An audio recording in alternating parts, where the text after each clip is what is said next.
Hi everyone, welcome back to the Communication and Conflict YouTube channel, promoting mindful communication, growth through conflict. So I say promoting mindful communication, growth through conflict at the start of every video because that's what my intention is, to try to support that being possible. And in the work that I do as a mediator and conflict coach and trainer through my work at Chaos Conflict Management, that's what kind of underpins all of the activities that I'm involved in.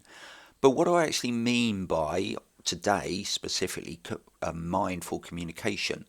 Well, for me, it's about being kind of more conscious of what it is I'm saying, why I'm saying it, what my meaning is to what it is I say, what my intention is behind saying it. So a kind of a really considered look at what I say and how I say it, etc. And obviously that's not possible all the time because, it would be too kind of intense to consider literally everything we say.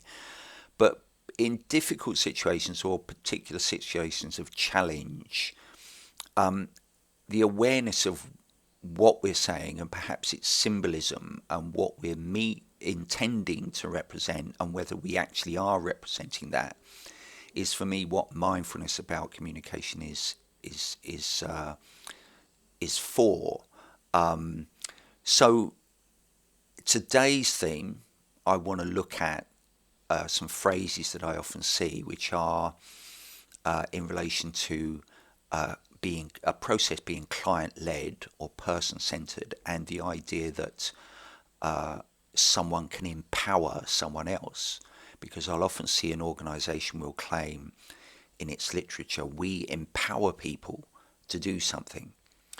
Now, the reason I want to explore these phrases is because they're particularly pertinent to mediation and conflict coaching, because we have to be very considerate about how we express what we do.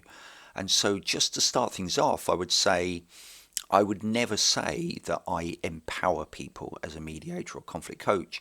What I do is try to support them in empowering themselves, because empowerment can only be created by an individual for themselves. It can't be just bestowed on people, because in a way, just even to see it that way is intrinsically seeing them as powerless.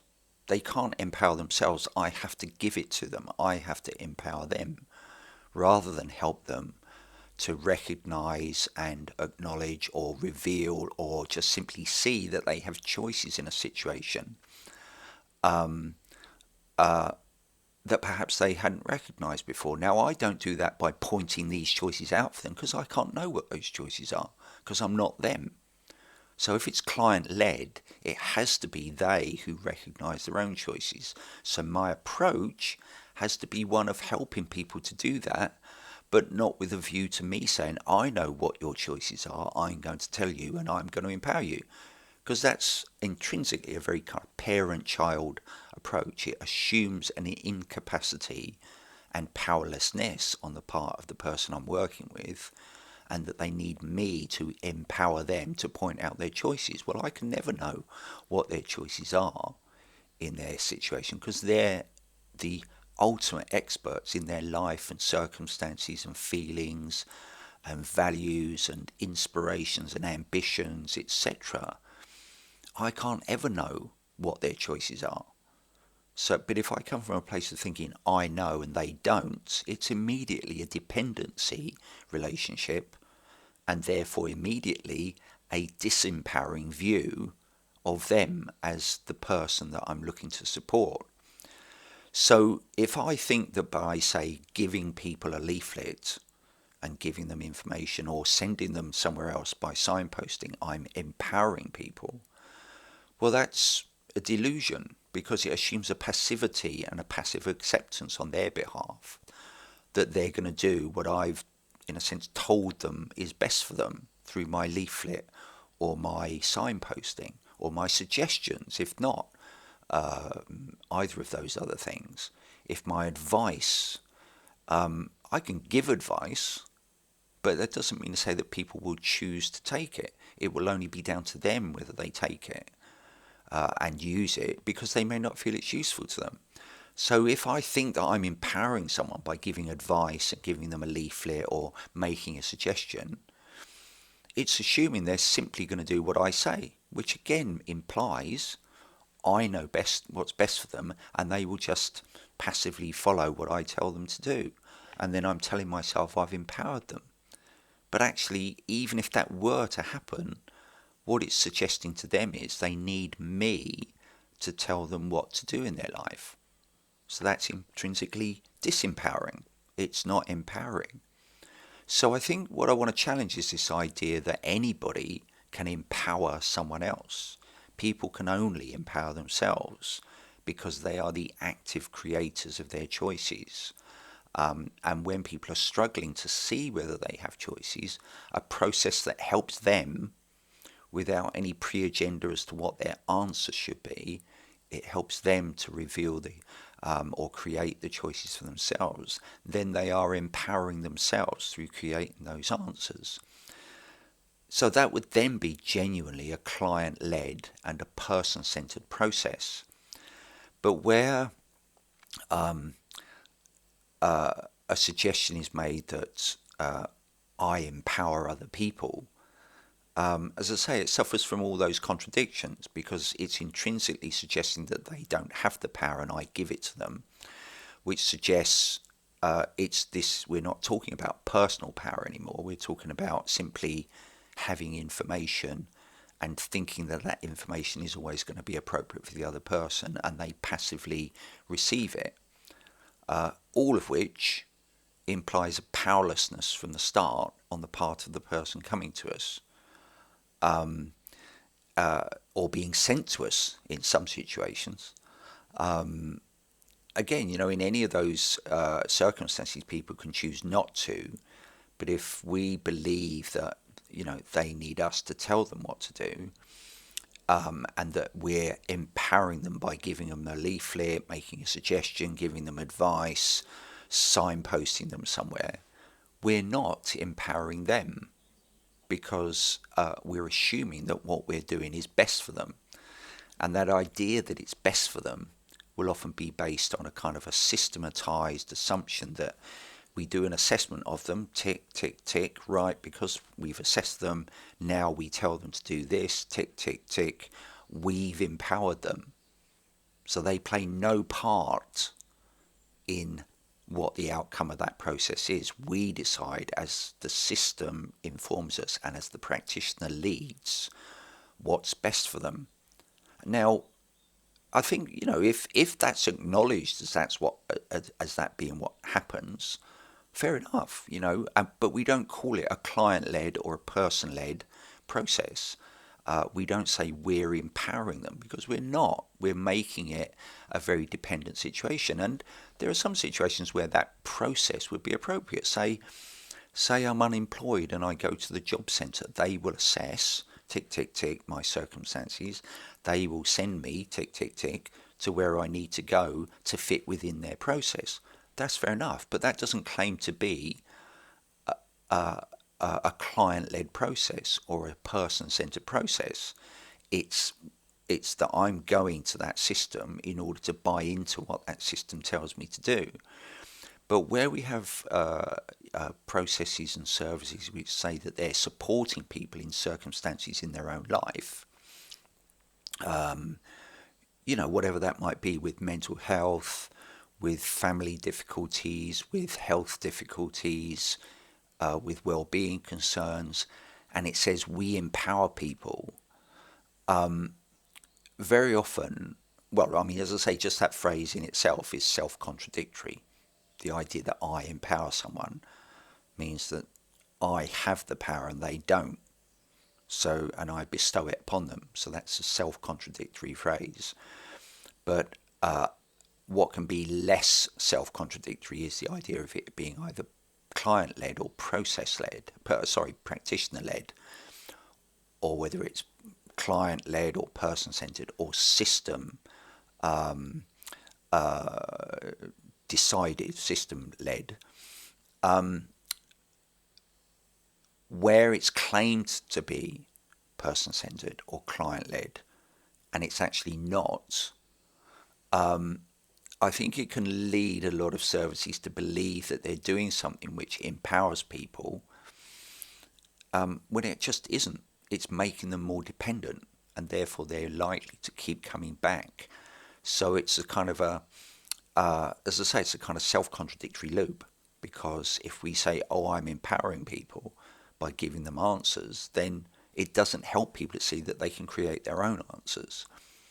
And so they will continue to return to either us or other services looking for answers, when actually they can be helped from the start to see that they can create their own answers and not keep coming back to services for answers to their difficulty.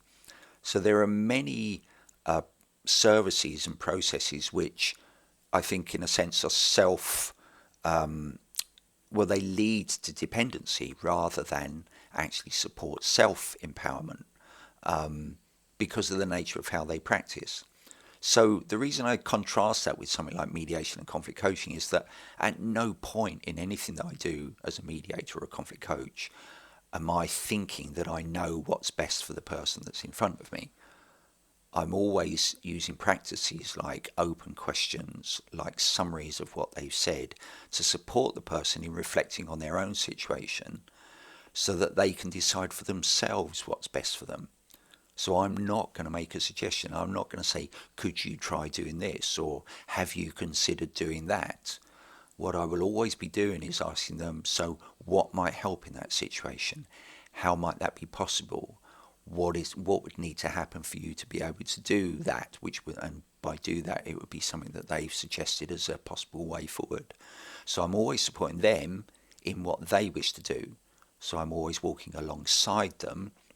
I'm not trying to kind of stand in front of them and drag them in a direction or point them in a direction that I think they should go. And for me, that means it's client-led, because I'm always following what they say. I'm not trying to tell them, "I think this," based on my theory that I've learned somewhere or my process that I've been instructed to kind of implement with people.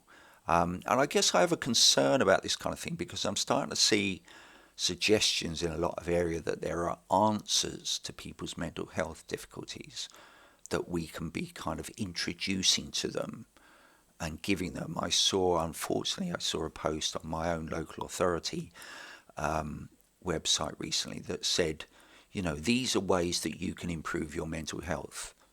You know, take up a hobby, go to the gym, go for walks." So they're all kind of fixing people, as if there's this generic answer for people rather than everybody having to create their own answers to those difficulties, because even their own experience of mental health difficulties will be different to everybody else's. So what I feel as depression won't be the same as what somebody else feels as depression. My answer, my support for myself for depression will not be what somebody else feels.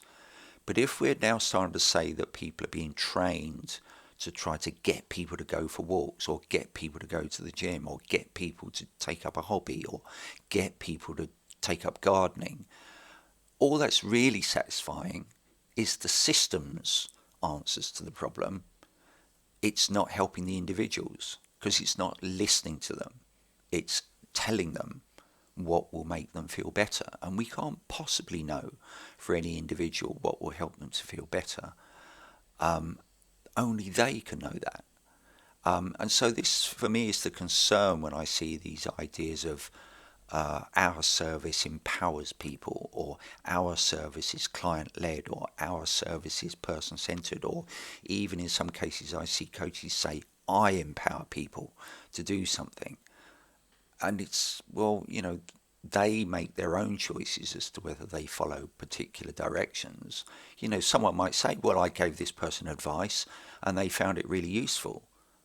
But what that's not acknowledging is that person is the one who made the decision as to whether that advice worked for them or not.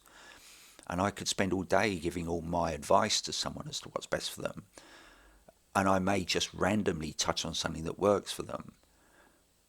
But actually, if I spend time trying to support them in thinking for themselves what will work for them, and giving them space to have their challenges acknowledged, have it kind of be simply given a chance to be voiced and reflected on, and they create the answers. It's a much quicker route to them creating answers that work for them than me taking kind of pot shots at what I think is going to be the best answer for them based on my worldview, which is going to be very different to their worldview. So what I'm going to ask you to consider today is genuinely, do you really empower people if that's something that you claim to do? And do you genuinely provide a client-led or person-centered service? Because I think there are various self-contradictory risks with claiming that if it's not actually what happens.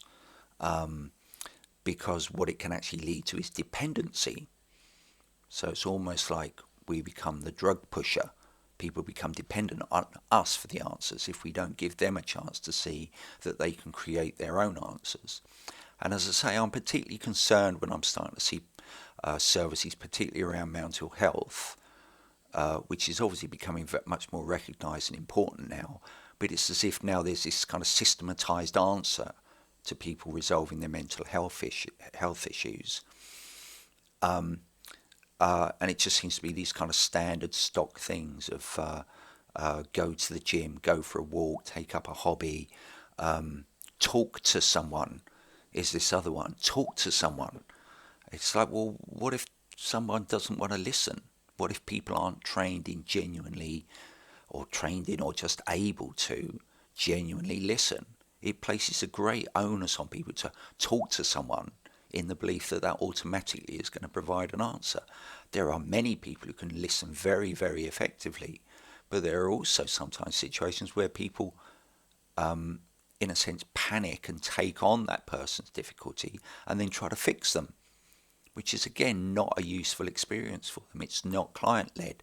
The person takes on the problem for them and tries to fix them, which then further leads them to a sense of disempowerment because it's not helping them to create their own choices.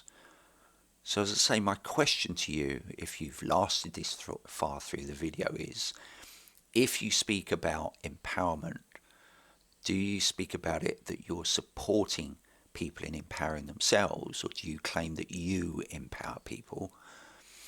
And secondarily, if you believe that what you offer is client-led or person-centered, is that really so? Or is it practitioner-led with a range of suggestions and standardized advice that doesn't acknowledge the individuality of the person you're meeting with, and system-led because it's created by a system? And I would very much see these suggestions nowadays that, for mental health, it's systematized that, you take up a hobby, you go to the gym, you talk to someone, I can't remember some of the other suggestions, but they're very standardized and they cannot meet the individualized, person-centered or client-led needs of the person who is coming through the door. So there are my thoughts. Please give me your thoughts in response to that. Please ask me any questions about it or challenge anything that I've said. Put it in the comments below, and I hope to hear from you if you have those views. And if you don't and you're just interested in the video, then thanks for watching and have a good day. Thank you very much. Bye bye.